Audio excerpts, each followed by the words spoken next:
태양계와 약 1000억 개의 항성을 가지고 있는 우리 은하의 구석에 지능을 가진 생명체 행성, 지구와 위성, 달이 수십억 년을 서로 정답게 살고 있었다. 그러던 어느 날 명벌인 지구가 달에게 말을 걸어왔다. 동생, 그동안 잘 지냈어? 예, 저는 잘 지내고 있습니다. 100년 만에 연락을 주시는군요. 형님도 잘 지내고 계시지요? 달이 안부를 물었고 잠시 후 무뚝뚝하게 지구가 대답했다. 동생, 미안하지만 내 형편은 매우 좋지 않다네. 왜요? 무슨 일이 있으세요? 형님, 달이 질문했다. 말도 말게. 거주민들 때문에 도무지 살 수가 없다네. 그들이 지층에 있는 석유를 포함해서 각종 천연자원을 무분별하게 채굴하는 바람에 몽성한 곳이 한 군데도 없을 뿐 아니라 기계를 돌리며 얼마나 많은 매캐한 연기를 만들어내는지 숨을 쉴 수가 없다네. 우주로 열기를 내보내려고 해도 그 어마어마한 양을 감당할 수 없다네. 그래서 요즘 몸이 점점 더워지는 중이라네. 어쩐지요? 제가 보기에도 형님 얼굴이 청명한 푸른색을 잃고 갈수록 건조한 황토색으로 변하는 것 같아요. 어디 그뿐인 줄 아나. 숨 쉴 수 있는 숲은 모두 개간이라는 명목으로 형질을 변경해서 더 이상 신선한 공기가 순환되지 않고 있다네. 게다가 더 큰 문제는 이런 문제의 원흉인 거주민들의 수가 최근 급격하게 늘고 있다는 거야. 이미 80억 명을 넘어섰다네. 달이 깜짝 놀라며 대꾸했다. 80억 명이요? 100년 전만 해도 기껏해야 20억 명도 되지 않았을 거려. 동생 말이만. 무슨 토끼도 아니고 그 수가 기하급수적으로 늘어나니 감당할 수가 없다네. 80억 명이 생존을 위해 지금 유한한 자원을 미친 듯이 소비하고 있다네. 그뿐 아니라 얼마나 영악한지 이제는 바다 깊은 곳에 숨겨놓은 자원까지 찾아내 퍼나르고 있다네. 헐, 만약 그렇다면 정말 큰일이네요. 옛날의 달에는 토끼가 살고 떡방아를 찢는다며 그들이 순수할 때가 좋은 시절이었군요. 옛날을 어찌. 하지만 그런 시절은 이미 지나갔다네. 얼마나 영악해졌는지 동생도 겪어보면 깜짝 놀랄 거야. 한동안 아무 말 없이 어색한 침묵의 시간이 흐른 후 달이 먼저 말을 꺼냈다. 형님, 우리가 지능을 가진 생명체라는 사실을 그들은 전혀 눈치채지 못하고 있는 것 같아요.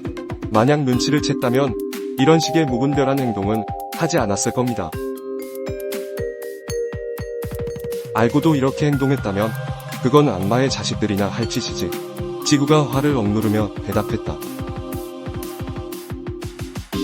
예전 같으면 아둔해서 그렇다고 하지만 지금은 행성 간 우주선을 만들 수 있을 정도로 발달한 과학기술을 가지고 있는데 당연히 알아야 하는 것 아닌가요?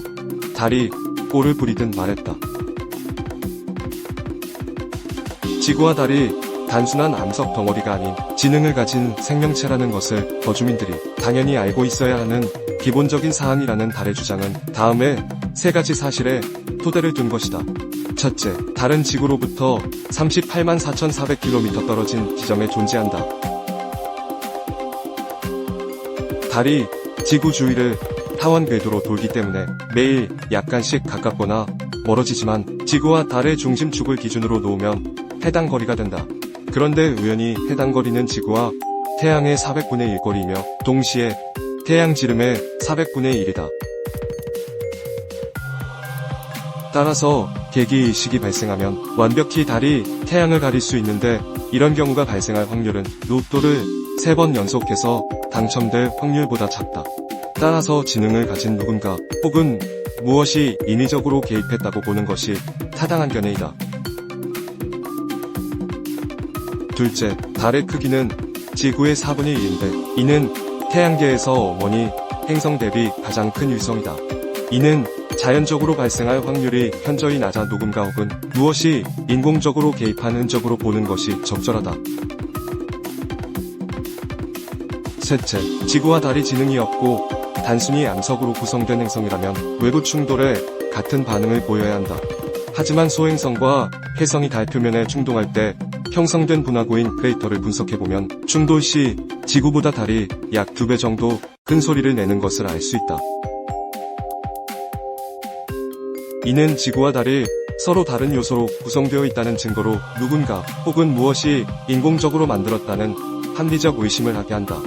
위의 3가지 과학적 근거로 지구와 달이 지능을 가진 생명체라는 것을 거주민들은 모른다는 것은 이치에 맞지 않는 것이라고 달은 주장하는 것이다. 달이 의심스러운 목소리로 말했다. 뭔가 특단의 대책을 세워야 하지 않을까요? 조만간 형님 얼굴이 황토색을 넘어 검붉은색으로 변할 것 같아 걱정이에요. 알고 있다네. 그래서 거주민들이 정신을 차릴 수 있도록 지진, 해일, 쓰나미, 화산 폭발, 폭우와 폭설 등의 자연재해와 이상 기후를 통해 지금 얼마나 지구가 힘들어하고 있는지를 알렸다네. 그래서 어떻게 됐나요? 좀 나아졌나요?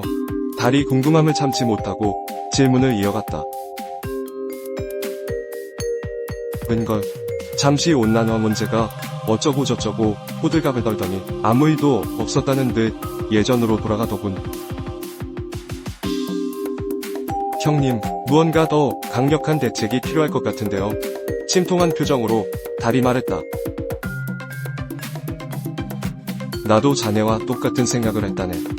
그래서 이번에는 코로나 바이러스라는 거주민들이 한 번도 경험한 적 없는 신종 역병을 만들어 이곳저곳에 뿌렸다네. 지구가 대답했다. 그들이 이번에는 충격을 받고 정신을 차렸나요? 처음 3년 동안은 그런 듯 보였다네. 돌아다닐 수 없으니 매캐한 연기가 확실히 줄어들고 생태계가 다시 살아나는 것 같았지. 하지만 이것도 잠시일 뿐 명확한 그들은 곧 백신을 개발했고 결국 과거로 돌아가더군. 한숨을 쉬며 지구가 말했다. 형님, 그럼 이제 어쩌죠? 걱정해줘서 고맙네, 동생.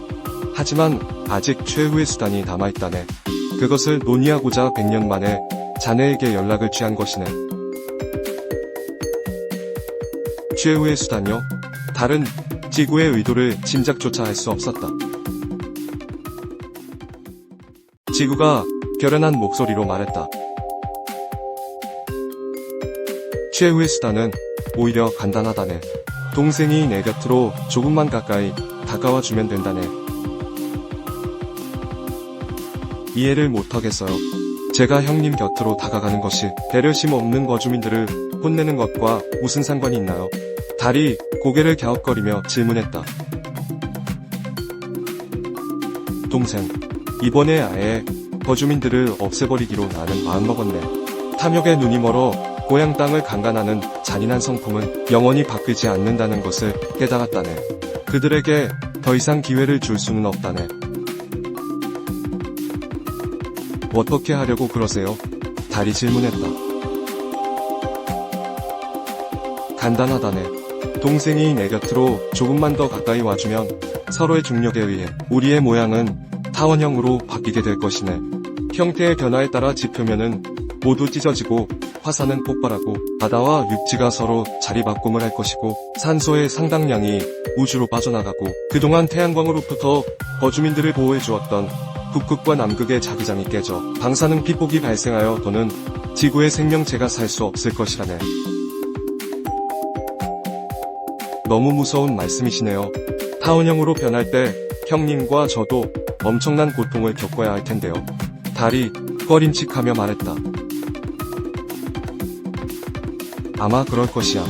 그래서 동생에게 수십억 년 만에 부탁하는 것 아닌가.